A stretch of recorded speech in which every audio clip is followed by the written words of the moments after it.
do you want to? Recording is on. Welcome to DXdao governance discussion for Wednesday, December 14th. Let's look at the agenda for today. Actually, not this one, sorry.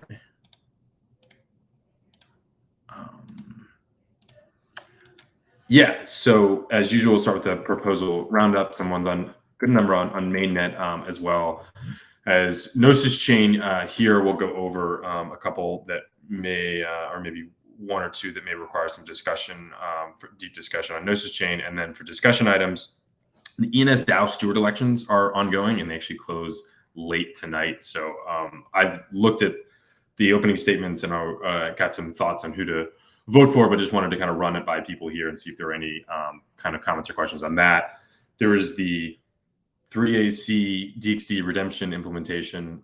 My eyes there only on having to read 3AC, but that's a post about implementing the price floor from the newly passed DXD token model. And then we will just kind of check in on the DXgov voice swapper budgets, see kind of where they're at, see if there are any questions on those. I know Swapper and DXgov both made some edits this week, Swapper just this morning. And then, yeah, I did a first post of a DXdao priorities board on kind of what that structure could look like. And then also went ahead and kind of created a Google sheet of that along with some help there. So we'll get to those, but let's start first with the proposal roundup here. So you can see actually some at the top that have already passed but are pending execution. Yeah, those are some DXD vesting ones. But you can see here I think there are 3 different DAI or 4 different DAI DXD proposals going through here. So remember, this is part of doing DXD buybacks, but using DAI instead of ETH. And this goes through CowSwap, but it takes 16 days. So that's why you see all of these different CowSwap orders here over the various time there. Yeah, so I guess there's actually 5 ongoing right there. Yeah, and then there's a test mimic WETH vault. This was a previous proposal that we had tried before about a vault from Mimic that basically automatically wraps WETH and sends it back to the DAO. So all of the ETH that DXdao has is just really in the form of ETH. But for a lot of things, you need WETH, which is an ERC20 token. And so previously, to be able to do that, we had to use a multi-sig to send it out of the treasury to then wrap it and then send it back to this. But this would basically do that automatically. We tried it with the test that was happening like a couple weeks ago before. The issue was there wasn't enough gas in the contract, I think itself. I can't remember why the calculation was there, but anyway, so this one is another one for that and is set to go through, in just under 2 days. Yeah, and then we have someone there. All right, we'll get to the security bot. Yeah, the Candy Fork worker proposal for October, November 2022. This is a proposal that I submitted. So this is the second half of the October, November 2022 one here. It also includes a rep sync for proposals that previously had passed on Gnosis chain for October and September. So you can see here, I think it mints, about 0.5% rep there. And so that will mean that Dave's 4.03% will soon be under 4%. Again there. But yeah, if you feel so, please vote on Mainnet there. And then we have the DX Voice multi-sig final top-up and new wallet authorization. So as you can see, this is doing 2 different things here. It's basically switching the Gnosis safe to another one, I think mostly because it can do multiple chains. And then it's also topping up for some things in the last half of the year here. So this is the carrot landing page. These are things kind of already done that are already in motion, and we'll go to that. And this sign also lists the signers of the new multi-sig here, and you can see each of these have more than 1% rep. I know this is Candy Fork. I believe this is 0x Clom, and then don't know enough of the other addresses off the top of my head. But yeah, this is boosted, and I think it's for 11,500 right there. And it's USDC. You can see there's only the decimals. Okay, I think that, and then there's Adam contributor proposal. This is, I think, actually just the rep mint for this is for October here. And you can see he's minting it for the 2 months there.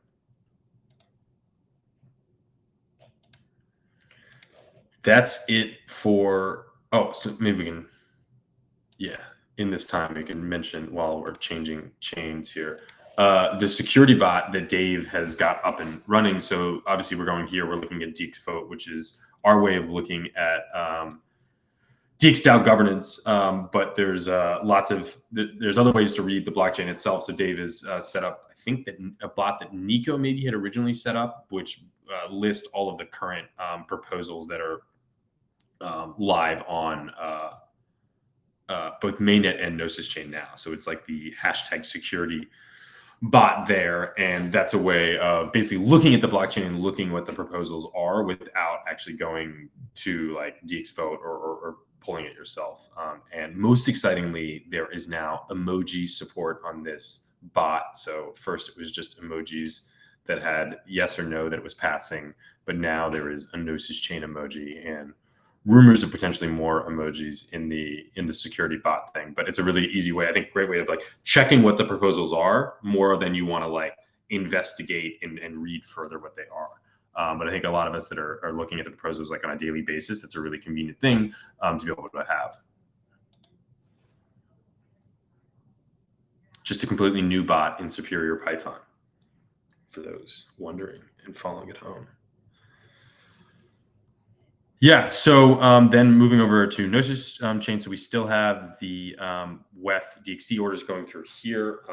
We are running low on WETH here, but we've got a way of kind of replenishing it there. And then we have a couple different contributor proposals. We have Adam's contributor proposal here, which is for 18,000 XDAI for September and October. Adam, of course, doing tons of great work on Swapper and Nimi. And then also, you can see here in DXdao in general, he had some great ways of looking at the ENS proposals there. And this also included time that he'd done the ETH POW work in terms of getting the ETH out of that. So this is Adam's proposal, yeah, for 18,000.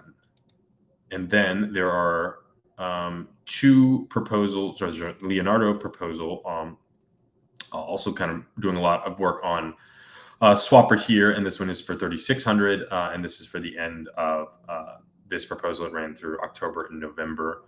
And then there are two, before we get to this proposal here, there are two other contributor proposals out there, or three other proposals for two contributors that are just now staked upon, boosted, and going. So we have Medusha's here working on DXgov. This is the first half of this one. So again, I think this one runs through, I guess, the middle of December. So hopefully for the second half of this one, we'll have to figure out how that kind of is paid for those 10 days in between at the end of December. But for this one, we're going to want to switch over to the guild, the DXgov guild, to be paying out there from there. But yeah, this proposal has just been submitted and staked on this morning. And then there's also one for Diago here, the beginning of the October and November proposals, both of them at the same time. A small kind of note here, if you add up all of the DAI from these proposals, I think it's about like 37,000 now. There's about only, I think, 1,300 DAI that's there right now.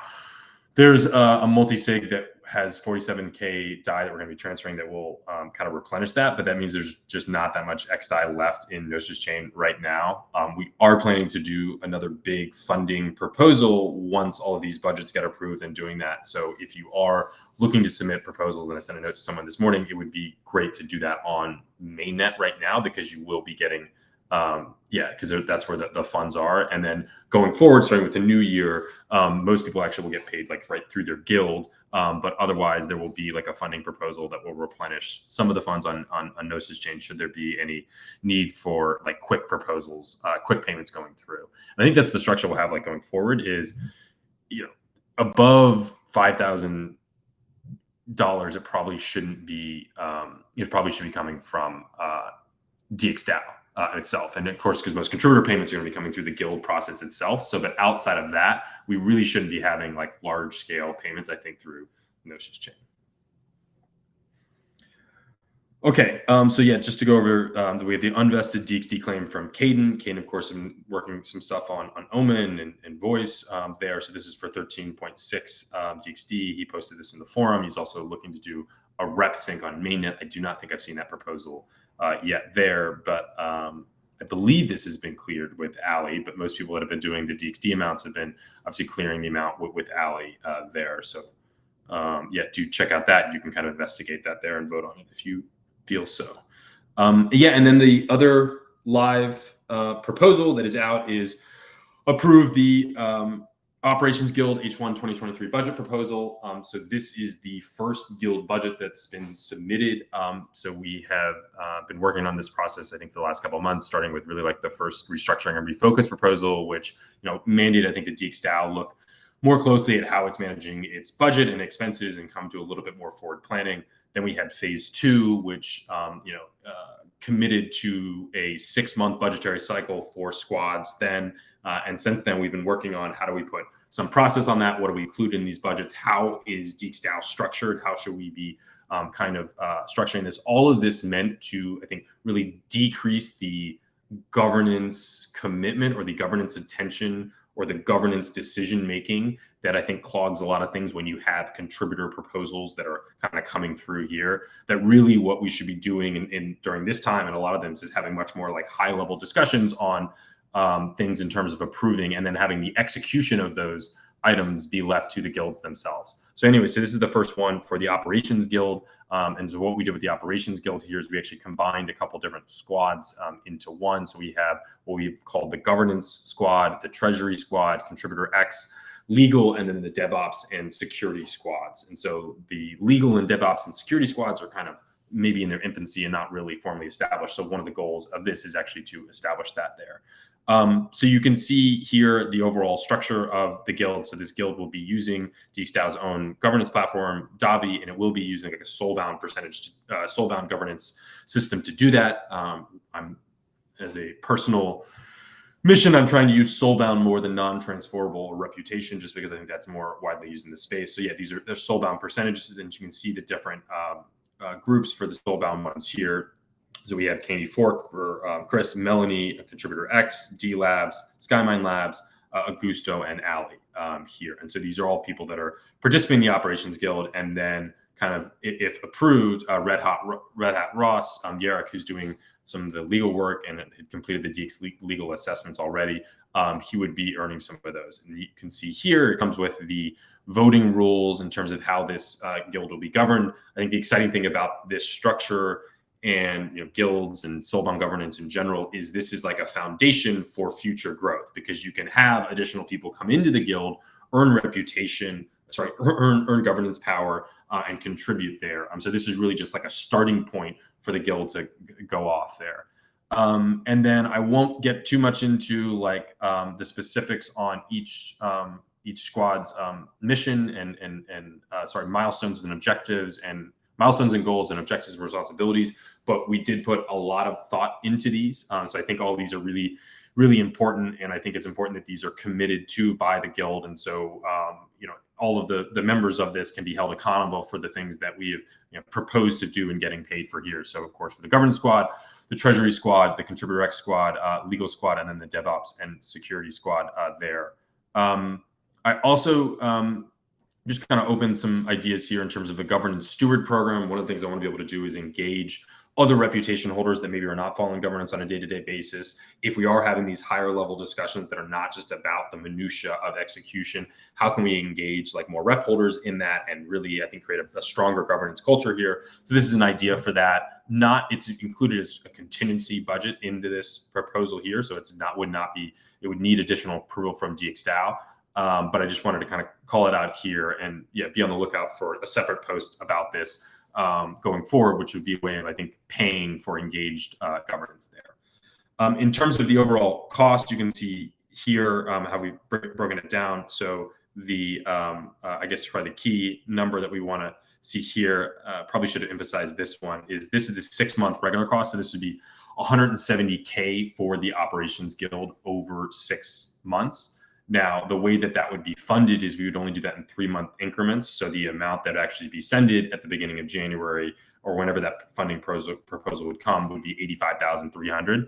But this would be the first 3 months of expenses for the Operations Guild there. And you can see here the breakdown of, actually, maybe let's just go into the budget document real quick. Yeah, and you can see the breakdown of the things here. So contributor cost, that's contributors versus a monthly other regular cost, things that are being spent. And so the compensation, you can see the different squads and how much the time is being spent on those here. And then for other costs, the same way. You can see that some of the things that are more regular, we know we're going to be having a workable subscription for the contributor X. We know we're going to be having some recruiting cost in terms of advertising. There's the tender lease subscription, so different things that are regular, but things like event stipends, and then also things like this paying for governance stewards. Those are the contingency one there. Yeah, and so that's like an overall of of 170,600 for the 6 months, and then that will be an $85,300 funding request should that proposal pass. And then just in comparison to 2022, I think this is helpful. So this 2022 number combines governance, treasury, contributor X, also ecosystem development and security, which was like the previous one there. So you can see here the other costs go down, I think, pretty considerably there. Some of these are the cuts in the event stipend. Some of these are a lot of the extra costs that we had elsewhere there. But I do think we're having kind of representing where we are in the market cycle, making sure that things are tightening up a little bit there.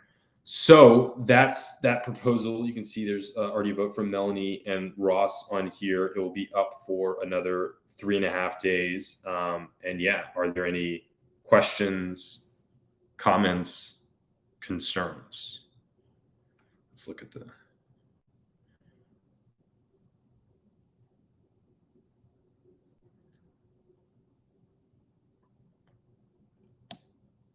Going once, going twice, sold. Okay, and then be on the lookout, I think, for yeah, that's exactly what it was. I was like, oh, there's an exciting GIF over here for me. Now it's a mic job. Yeah, and so this is the first one here. There are other ones we're going to get to in a second and just kind of check in on them, but they're in the forum. But yeah, be on the lookout for those. And remember, these are just signal proposals. What will happen once these budget signal proposals are approved, there will be a separate funding proposal that actually funds the guilds themselves on Gnosis chain, where they'll mostly be set up there. So yeah. Yeah, and that's it for the proposal roundup. And then moving on to the ENS DAO Steward elections. As many of you know, DXdao has about 46,000 ENS tokens. Those are delegated to Caney Fork to vote on its behalf. And the hot vote of right now, which has 17 hours left, is basically working group steward elections. So for ENS, they have these 3-person bodies that kind of each run their governance working groups. So there's the meta governance, the ENS ecosystem one, and then the public goods one here. So there's 9 people total, and there's kind of some elections. The elections are ongoing, so there's some kind of lobbying going on. So I just wanted to maybe talk through them right now, see if there was any open ideas on them. I do have who I think Caney Fork is going to vote for, but I wanted to see if there were any ideas on that. So this is the public goods working group one here. And you can see the candidates there. Some of you may be familiar with some of these people. Maybe you are not. The ones that Caney Fork was planning to vote for this one, I think the 2 were decided. It's actually the 2 at the top here. So avsa.eth has been on this public good working group already, and has actually done a lot of good stuff, I think, with the ENS small grants. He's a longtime Ethereum. I can't remember, Alex Vanda something. I can't remember exactly his full name, but I think he's done a pretty good job as a in the public goods working group. The same thing with Coltron. He's more on the kind of governance operations side, but he's been leading the call for this and been active. Met him in Colombia, and I think he's pretty good there. And then for these 2, there was a kind of discussion, or I hadn't decided which one to vote for here. So Ma Token is actually a ENS Labs employee, or I think it used to be a TNL employee there, and has been involved in ENS. Some of us actually, I think, met him in Colombia there. And then Vega P is not a TNL or an ENS Labs a member, but is more of like a community member, is actually like a non-developer here. So I think the question really being is like, does ENS governance need more perspective from the ENS Labs or the former TNL, or should it be getting like more perspective, I think, from the community there? So even though I think I've met Ma Token, I think he's a very good contributor to ENS. I think it might make more sense to make sure that there's outside perspective to ENS for the whole. Hellenstans is Hellenstans is interesting. I will talk to because normally what's his face, Neiman from Asteroids tells me to vote for people that are, or he has suggestions for that. He actually didn't reach out about this, but I will reach out about that. But yeah, so any thoughts on this in the next couple hours, let me know. I'm going to vote this afternoon on this one. And then the ecosystem working one. Yeah, so the three I was thinking of here are Slobo and Limes. So Slobo has been involved. He's been involved in Nifty Chat. He's the founder of Nifty Chat, and he's also been running he's been the steward in the past. I think he's actually done a very good job. Was helpful for organizing the ENS presence in Colombia. And I think some of you may have met him there, but it's been a pretty good job there. The same with Limes, more of like an educator, more of being like an active participant in the DAO, but I think has done a really good job. And then the other one I was going to vote for was the cap.eth, who, yeah, I think has also done a good job. They actually had a pretty good Twitter. A lot of people that are more involved in the community from ENS DAO rather than maybe just coming from TNL. Where's the caps?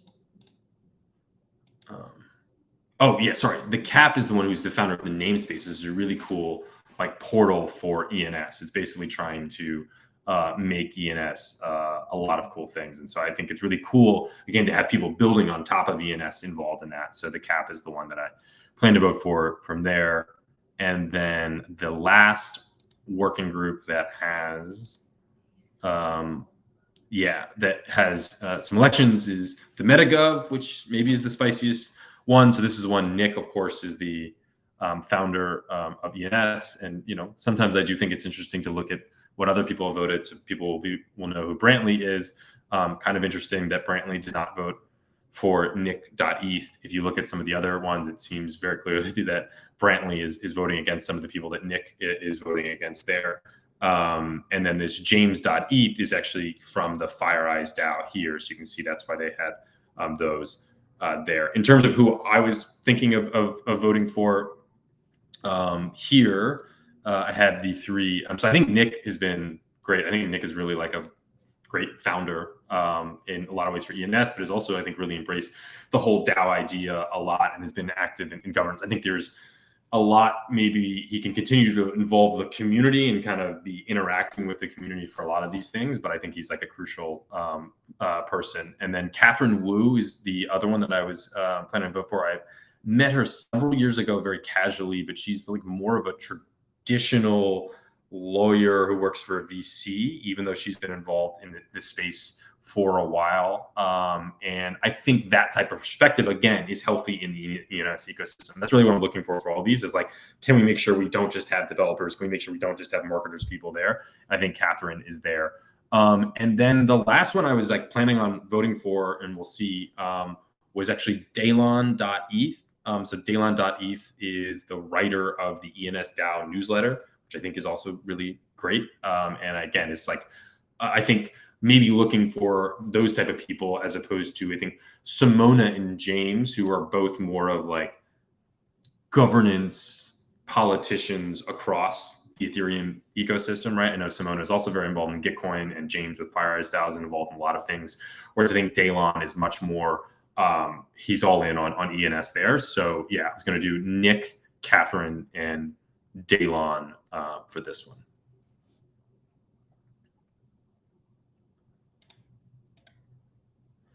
Fantastic votes. I really did think about it. It's interesting to see how how the votes unfold, because like all the votes are public, so you can kind of very, very clearly see like who are the coalitions that people want. Okay. Let's get back to the agenda. So that's the ENS DAO Steward elections. Yeah, and then next up we have the DXD Redemption Implementation. Maybe Dave, you can just kind of take it over from here, and I can share the screen or share your doc. Sure, yeah. Well, I mean, we just posted a brief overview of what like a solution could look like. It's actually fairly implemented already, I would say. So we already have the smart contract implemented, as well as both the aggregator oracle and the validating oracles. We're just actually fixing some like small stuff like the nav calculation and DXD supply. I think we're still implementing them as we interpret them to be in the proposal. And then it would be great to get feedback, of course, as well in the forum if like that's all correct. But right now it was only really taking Ethereum mainnet treasury. So we added like the LP positions. Boy, here what Adam is saying, the LP positions on Swapper that DXdao holds both on mainnet and Gnosis chain. Those are a bit more tricky to calculate, but adding those today. And then, yeah, the quote should be working up and running. I mean, the quotes already work. We just need the correct calculation for both the NAV and the circulating supply, of course. And I think probably end of this week we'll be able to like open source we have like a mono repo which has all of this stuff, so people can take a look at the smart contract, at the Oracle implementations. And I think like in an ideal world, it would be nice for some other people to also run validating oracles. That's kind of like the whole point of this type of architecture, is that, you know, the more people run validating oracles, the more secure it is that there's no oracle manipulation happening. And yeah, so timing wise, I think, you know, like if we open the repo up end of this week, probably leave like some time for everyone to review it, try and yeah, just look around, set it up, play around with it. And then like from like our side, deploying it, etc., is actually quite easy. The only thing, of course, is that this would work with approvals from the DAO. So of course, I believe those currently on mainnet take like 16 days. So that would be like, I think, in this whole process of going live with this, if we decide to pursue this path, I think that would likely be like the largest time that it would take for, you know, in the process, particularly considering that we can only do the approval once we already deployed the contract, right? Because we need to know which contract to give the approval to. But overall, that's kind of like where we're at right now. Not sure if Adam, you want to add anything, but I'm sorry for my voice. I'm like dying slowly. But yeah.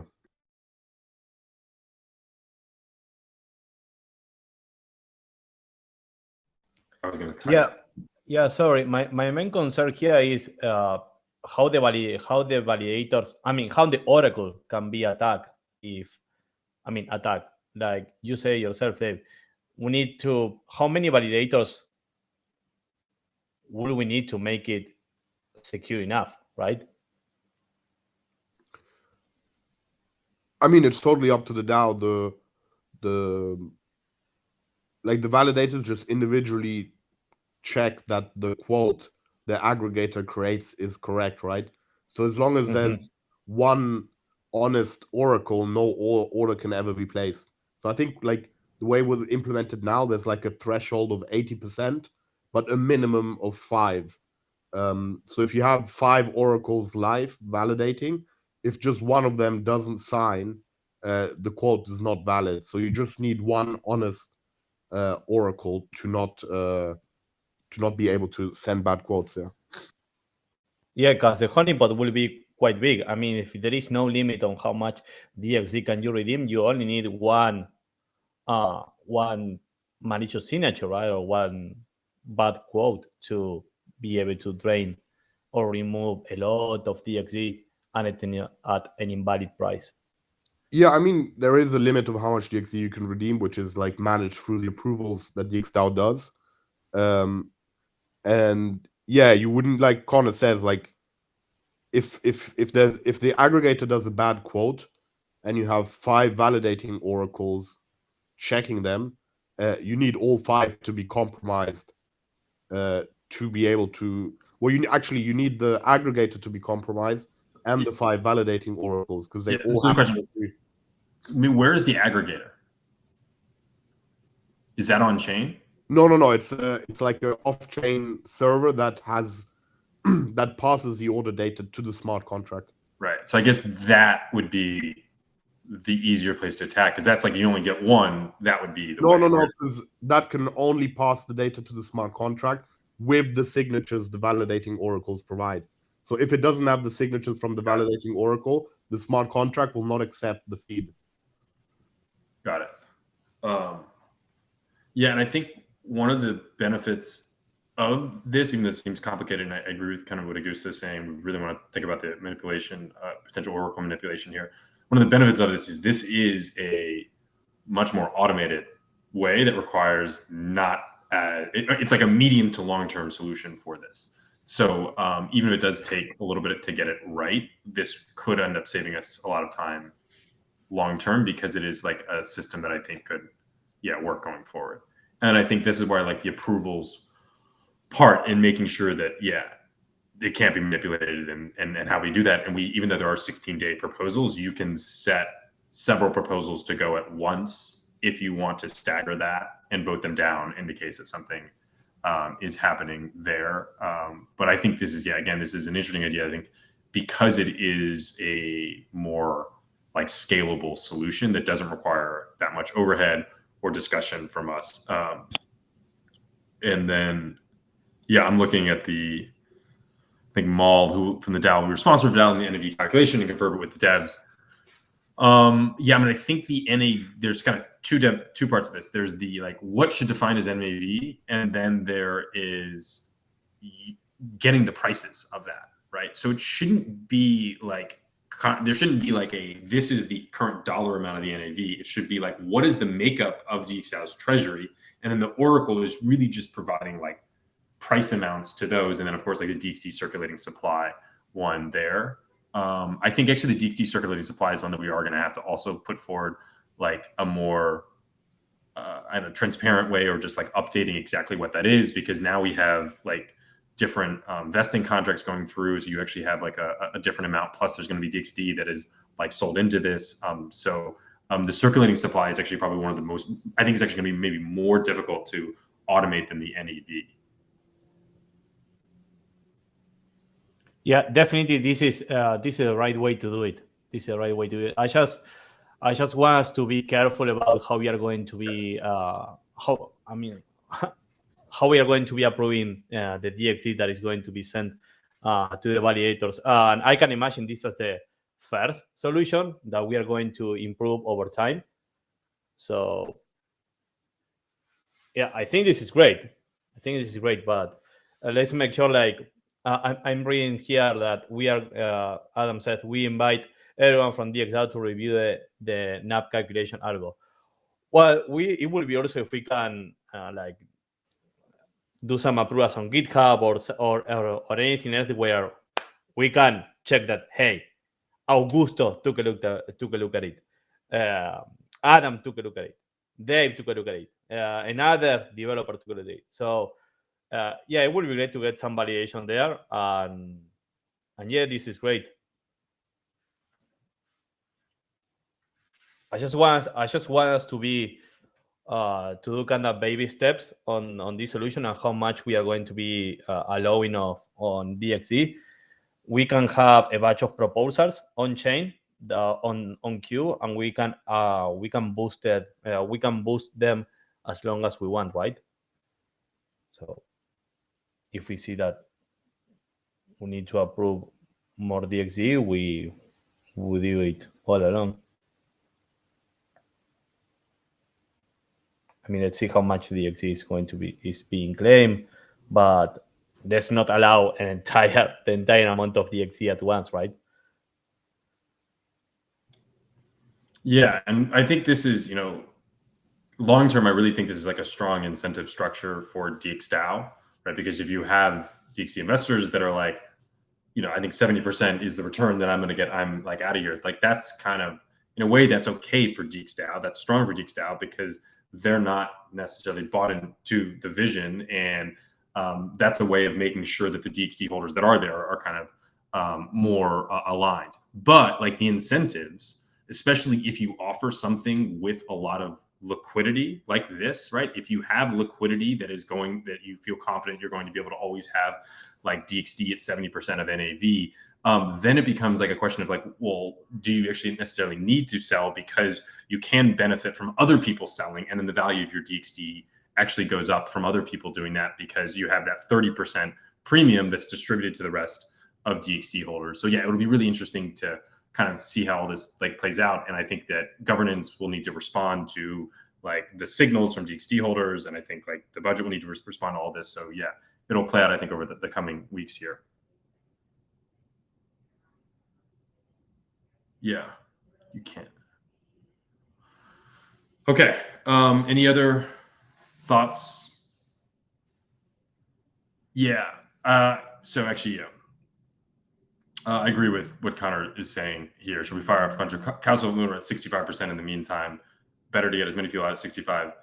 So there, we do have a bunch of, I would say, 5 or 6 cow swap orders now. And I think we should, look, we've kind of increased that a little bit the last couple of days. And I think now we can also increase the amount of those. Yeah.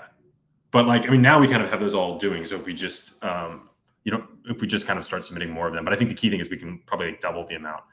And then I guess like the last thing maybe I meant to say this is also part of the DXD token model. There is an approval for additional DXdao liquidity to be used to provide DXD ETH liquidity once it's above 60%.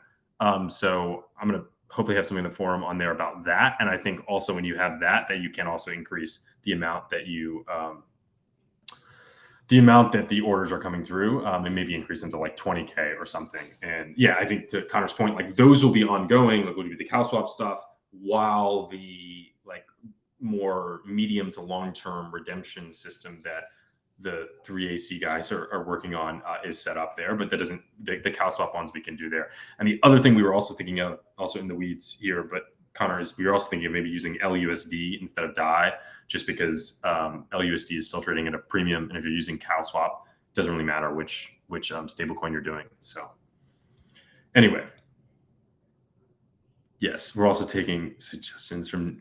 I think the suggestions are to move away from the name. I don't know if there are suggestions on the specific name. Okay. Yeah, then other discussion items. Yeah, wanted to just kind of give a little bit of an open forum for the other budgets that have been presented. So all of these have already been presented on calls, the DXgov, voice, and swapper ones. I know the DXgov team had updated this yesterday with some things there, but if anyone that from the guilds presented this, or anyone has any questions, outstanding questions on some of these budgets, I just wanted to kind of open up for discussion now. Yeah, just to, I guess, briefly mention the changes. I think I was just adding Boris under design after talking with DX Voice and working out where that budget was coming from, as well as some gas costs under other expenses. And I think that was everything. And I think the plan following the schedule is to put this up for a signal proposal today. So if you have any further comments or questions on it, be sure to get those in. Otherwise, it'll go up on Gnosis chain.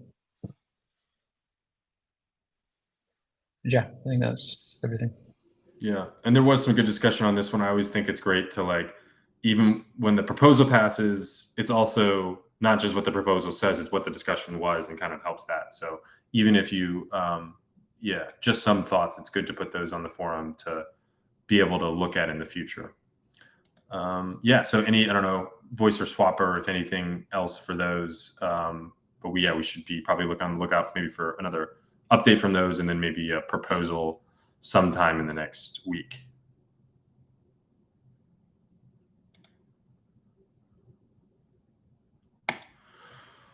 Okay, last up is I wanted to just go over something I was working on a little bit for feedback. And so this is the first hack at the DXdao priorities board. So those who remember, as part of the phase 2 restructuring proposal, the second element was implementing a DXdao priorities board, which is basically a way for DXdao governance to convey its priorities to the community, to guilds, to its contributors, so that they can kind of like act on that.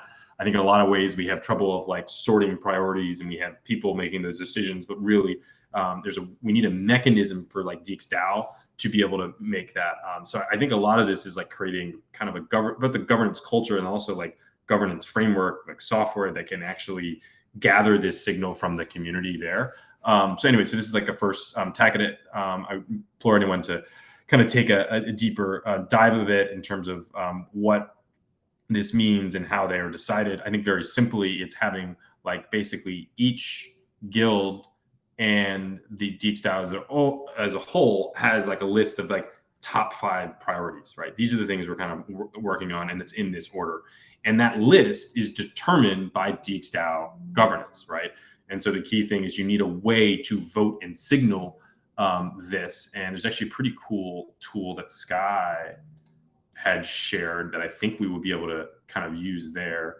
But basically, like, you can signal you get like, for this one, it's like I've got 1,000 points available to signal, and you could signal it to any of the different items that you want. I don't know what these really are. DAO Semper. This is some voting or something on that. But you could signal like all 500 to the Moloch cloud chip, or 100 to this. And so I think what will happen is we'll have, for each of these, we'll have like a list of like 10 and be able to allow votes on those. And these points, whatever these points will be determine some basis on rep and DXD amount, so that we could have DXdao governance that is like actually voting on those there. Where did it go? Yeah. And yeah, so this is just, as I said, like a first stab. I don't think we'll crank this up into more seriousness until after the new year, but wanted to get some like kind of feedback on that there. Again, this was just like what I thought was some of the priorities board and things that I thought. And obviously that's just my opinion, and there are other people that have this, and I encourage those to be able to do that. But I think figuring out how we get that signal from DXdao will be important there. And yeah, you can kind of just look at what I think maybe the overall 10 priorities are, and then I added other ones that maybe would be priorities, but we just need to figure out a way to be able to like gather some signal on what we have is the goal. And the way I see this like playing out is there basically will be like a monthly meeting to go over the priorities, just to kind of make sure everyone is aware of that, whether that's people that are on guilds that are working on that, or whether that's people involved in governance, just to make sure everyone's on the same page for those. And then like once a quarter, we will have a big vote and kind of encourage people to reset the priorities. But in the meantime, you could submit different priorities that would be voted on here and there.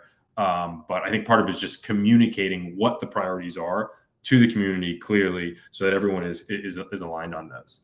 So yeah, if you have any thoughts, comments, suggestions, I think suggestions maybe is the key thing for this. Do post it here, and then yeah, maybe look out for something at the beginning of January with a bit more specificity on the first month.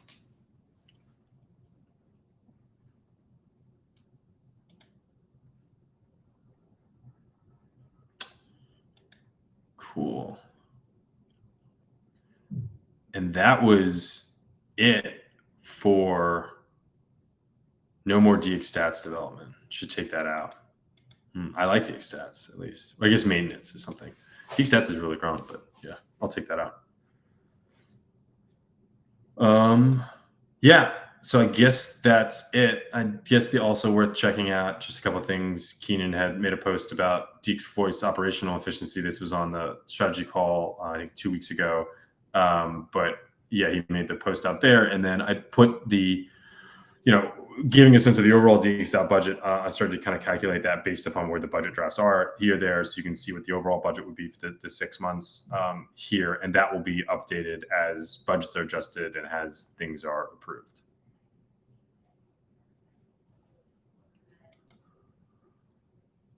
Awesome. Well, thanks everyone for joining and coming to hear my TED Talk, or just hearing me talk. But yeah, have a happy Wednesday, and yeah. Thank you. Cheers. Thanks, Chris.